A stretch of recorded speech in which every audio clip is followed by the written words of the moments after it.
Kepada saudara Aidil, sekarang kita akan teruskan dengan pembentangan uji kaji penelusukan bitumen ASTM D586 yang disediakan oleh saya, iaitu Muhammad Amir bin Muhammad Patono, bernombor metrik A165367.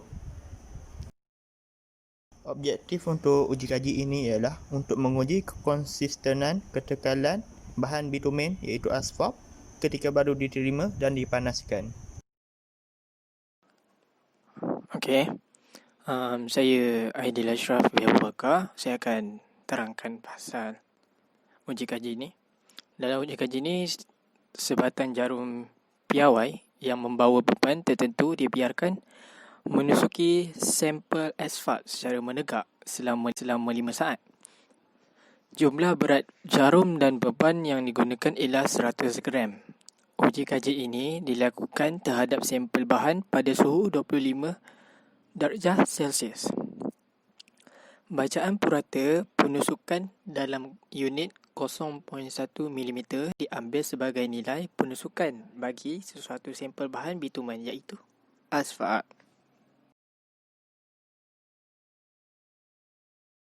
Okey, untuk alat radas, yang pertama adalah penetrometer. Penetrometer iaitu alat yang membenarkan pembengan jarum, iaitu spindle, bergerak secara bebas dalam arah mendekat tanpa wujudnya friction, iaitu geseran. Yang kedua adalah jarum penusukan, iaitu jarum yang diperbuat daripada keluli tahan karat, terbaja dan terkeras sepenuhnya. Ia bergrade 440C atau yang disetaraf dengannya di IC2 HRC 54 hingga 60. Yang ketiga adalah bekas sampel. Yang keempat adalah jam randik. Yang kelima adalah jangka suhu. Dan yang akhir sekali adalah alat pemanas dan kolah air. Okey, untuk tata cara. Yang pertama, sampel asfalt dipanaskan dengan cermat dan pemanasan setempat perlu dielakkan. Okey, cara ini akan mengakibatkan sampel asfalt menjadi cair dan senang dituang. Pemanasan dijalankan pada suhu 135 darjah Celsius selama 30 hingga 60 minit dan pembentukan buih udara dalam sampel perlu dielakkan. Yang kedua, asfalt cair tadi dituang hingga memenuhi lebih daripada separuh bekas sampel dan disejukkan pada suhu bilik selama 90 minit. Yang ketiga, bekas yang diisi dengan sampel asfalt tadi kemudiannya direndam dalam kolah air supaya ia berada pada suhu tetap 25 darjah Celsius selama 90 minit. Pastikan air tidak masuk ke dalam bekas sampel tersebut.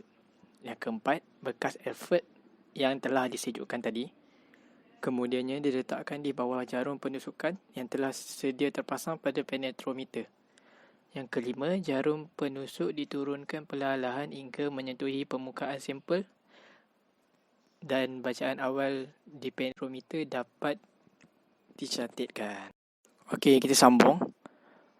Jarum tadi dibiarkan menusuk ke dalam sampel asfalt selama 5 saat. Pastikan bekas sampel tidak berganjak semasa penusukan berlaku. Selepas itu, catat bahagian bacaan dial sekali lagi. Ambil 7 bacaan penusukan untuk setiap sampel dan gunakan hanya 3 bacaan yang terdekat sahaja. Dan akhir sekali, ulang proses ini untuk sampel asfalt yang berikutnya. Okey, untuk data pengiraan untuk UK ini. Okey, sampel kita gunakan adalah 3. Kedalaman penusukan kita ada 7 kali eksperimen. Okey, yang pertama kita dapat untuk sampel 1 kita dapat bacaan 49, yang kedua 46, yang ketiga 47, yang keempat 40, 5 42, 6 50, 7 55. Untuk sampel 2, yang pertama 41, yang kedua 45, yang ketiga 48, yang keempat 50, yang kelima 40, yang keenam 49, yang ketujuh 50. Okey, untuk yang ketiga, yang pertama adalah 46, yang kedua adalah 46 juga, 3 50, 4 46, yang kelima 47, yang keenam 48, yang ketujuh 50. Kita ambil nilai 3 bacaan yang terdekat. Okey, untuk sampel pertama kita mengambil bacaan 49, 46 dan 47 dan kita puratakan ia dapat 47.3. Untuk sampel yang kedua kita ambil 45, 48, 49 dan purata dapat 47.3 juga. Untuk yang ketiga, kita dapat 46, 46, 46. Dan kita kira semua dan puratanya adalah 46. Okey, daripada data yang kita perolehi sebelum ni, grade bitumen bagi ketiga-tiga sampel yang kita uji adalah bergrade 40/50. Okey, daripada mengedor graf tersebut, nilai PI untuk tiga-tiga sampel tu adalah kosong. So, nilai dia antara negatif 2 dan positif 2. Dan sifat-sifat bitumen tu adalah nomor bitumen, mempunyai bahagian sifat elastik dan sedikit thixotropy, mudah ditukar secara menggaul kelikatannya. Okey, untuk langkah berjaga-jaga iaitu precaution. Yang pertama, pastikan asfalt dikacau dengan seragam iaitu uniform untuk mengelakkan pemanasan setempat ketika dipanaskan. Yang kedua, pastikan mata berada pada sudut 90 darjah dengan meter bacaan ketika mengambil bacaan tusukan. Dan yang ketiga, pastikan radas dan alat yang digunakan berada dalam kondisi yang baik sebelum melakukan uji kaji. Yang terakhir, pastikan jam randik ditekan sejurus melepaskan penetrometer ke dalam asfalt. Okey, kesimpulan untuk uji kaji ini, ketiga-tiga sampel uji kaji memiliki grade bitumen 40/50 dan mempunyai nilai PI sebanyak kosong. Grade bitumen 40/50 sangat sesuai digunakan di Malaysia kerana ia tahan dengan suhu yang panas, iaitu suhu melebihi 24 darjah Celsius. Nilai PI negatif 1 hingga positif 1 sesuai digunakan dalam pembinaan jalan raya kerana ia merupakan normal bitumen dan mempunyai sebahagian sifat elastik dan sedikit thixotrophy. Assalamualaikum dan selamat sejahtera. Nama saya Muhammad Syazwan bin Razzi. Nombor matrik A165771. Ujian yang dilakukan oleh saya adalah UKF, iaitu uji kaji kelikatan bitumen, kinematik dan mutlak. Okey, untuk bahagian takrifan asfalt dan tar. Asfalt bermaksud bahan sama ada pepejal, separuh pepejal atau cecair likat berwarna hitam atau coklat gelap yang mempunyai sifat bersimen dan akan cair apabila dikenakan haba dengan juzuk terbesar di dalamnya ialah bitumen. Asfalt boleh diperolehi dalam bentuk pepejal atau separuh pepejal di alam semula jadi. Sifat utama asfalt ialah larut sepenuhnya di dalam karbon disulfida. Bagi takrifan tar adalah cecair hitam likat yang terdiri daripada sejumlah besar hidrokarbon. Oleh itu, komposisi kimia tar berbeza-beza walaupun ia selalu mengandungi beberapa bahan organik. Ia mempunyai banyak tujuan sebagai alat kalis air dan pengedap. Ia juga digunakan untuk pelbagai tujuan perubatan. Perbezaan antara bitumen versus tar. Dari segi sumber, bitumen hanya dari sumber arang batu dan minyak yang berkaitan.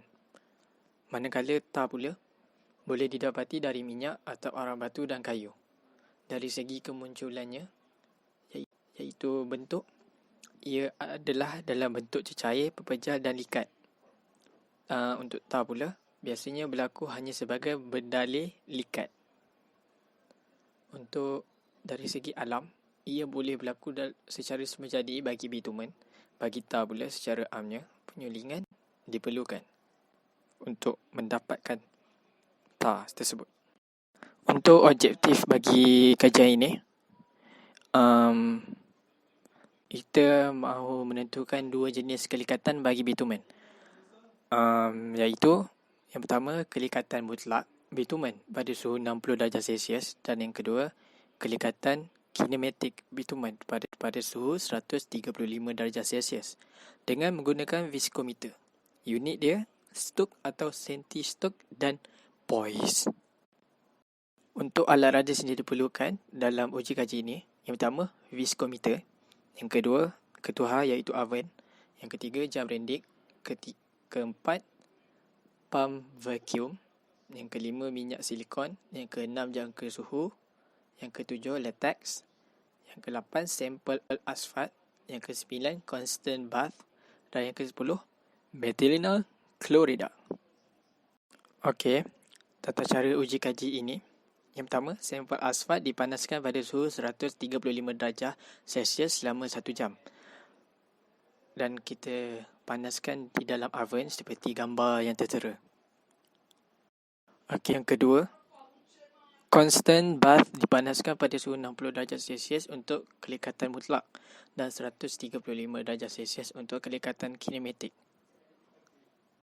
Okey, yang ketiga, masukkan gabus pemegang pada viskometer dan masukkan ke dalam constant bath seperti yang gambar tertera di slide. Okey, yang keempat, tuangkan asfalt ke dalam viskometer.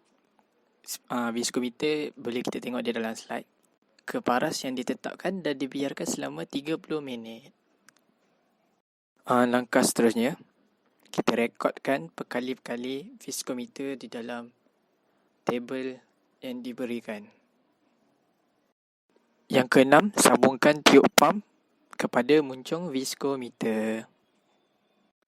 Okey, untuk langkah yang ketujuh, untuk memastikan agar asfalt bergerak turun dengan baik, langkah berikut dilakukan. Okey. Untuk kelekatan mutlak, vacuum 30 mm Hg digunakan. Untuk kelekatan kinematik pula, tiub ditekankan dengan jari. Yang ke-8, catatkan masa yang diambil oleh sampel asfalt untuk melalui takat-takat yang tertentu, bermula dari kedudukan yang telah ditetapkan. Okey, data perkiraan untuk suhu untuk sampel tersebut pada suhu awal bagi sampel pertama adalah 27.8, sama juga untuk sampel yang kedua iaitu 27.8. Puratanya adalah sama juga 27.8. Untuk suhu akhir bagi sampel pertama adalah 50.1, sampel kedua adalah 51.4 dan puratanya adalah 50.8 degree Celsius. Sebagai langkah berjaga-jaga untuk uji kaji ini, yang pertama, asfalt dituangkan ke dalam viskometer dengan perlahan dan berhati-hati supaya asfalt tidak menghalang paras yang ditetapkan dalam viskometer. Okey, yang kedua, viskometer yang diisi dengan asfalt perlu dibiarkan constant bath selama 30 minit supaya suhu yang ditetapkan dapat dicapai. Sebagai kesimpulan untuk uji kaji ini, apa yang kami dapat, kelekatan kinematik ialah 92.26 cm dan kelekatan mutlak ialah 19.26 kali 10 kuasa 3 poise bagi masa yang pertama. 35.66 kali 10 kuasa 3 poise bagi masa yang kedua dan 61.45 kali 10 kuasa 3 poise bagi masa yang ketiga. Assalamualaikum and good afternoon. My name is Nurul Afika Anissa binti Muhammad Isa. My metric number is A164604. The third UK is UKG, test for softening point of bitumen ring and ball method.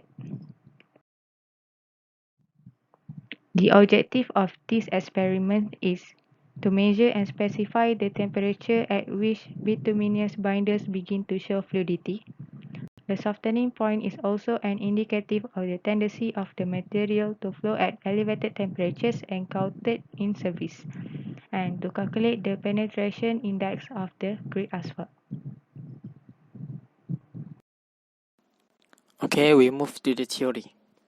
First, the softening point of materials which, like asphalt, have no specific melting point, but which can only be determined by some arbitrary method when heated from brittle or very dense and slow-flowing materials to more mobile liquids.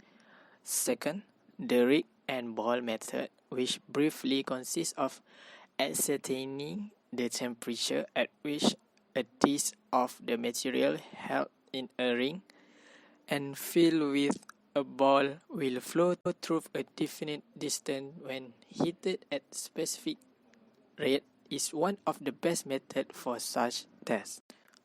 For introduction, bitumen material has no specific melting point, as I said before. The transition of bitumen from solid to liquid is a slow process which happens at varying temperature.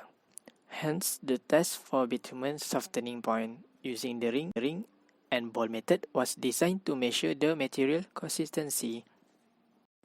So the apparatus for this experiment: first, bitumen sample; 2, brass ring; 3, ring holder; 4, thermometer; 5, beaker to fill up the distilled water; 6, heater apparatus and water player in the beaker; 7, steel ball with weight 3.5 gram; and 8, stopwatch.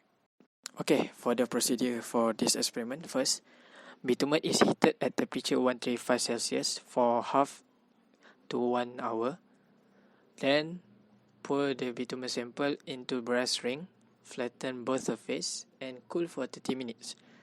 And the third, the ball is placed on the ring and it attached on its holder. Next, put them into the beaker which filled with distilled water. Then, the thermometer is put in the beaker and the temperature of the distilled water is recorded. And lastly, the beaker started to heat up and took the temperature reading when the ball going down and touched the bottom surface of the beaker. Next, the average reading is taken. This is a result for the temperature. For initial temperature for sample X is 27.8 and the average is 27.82, and final temperature for sample X, first 50.1 and second 51.4, and the average is 50.8. For the sample Y, initial temperature for the first 28.4 and the second 28.4, the average is 28.4. So the final temperature for sample Y, first 48 and second 50, the average is 49 degrees Celsius. Okay, for the discussion of this experiment, first, the average temperature of the soft point for sample X is 50.8 degrees Celsius and the time taken for the ball to drop on the surface of the beaker is 11 minutes and 35 seconds. Second, the average temperature of the soft point for sample Y is 49 degrees Celsius and the time taken for the ball to drop on the surface of the beaker is 10 minutes and 49 seconds. Based on the result table, the value IP for both sample X and Y is less than 1.8. So the characteristic of the bitumen behaves like Newtonian fluids and that they become very brittle at lower temperature. It is apparent the higher the viscosity of the material, the longer it takes for the given quantity to flow through. So the conclusion for this experiment: to conclude, these tests are carried out on bitumen materials to evaluate both their consistency and quality in order to assess if the materials used in highway construction follow the requirements prescribed. Second, the PI value for the bitumen used for roads or highway is between -1.8 and +1.8. And the third, sample X has more material viscosity for this test than sample Y, as the time taken for the ball to fall to the beaker surface is more than sample Y. So, thank you for listening this presentation. Thank you.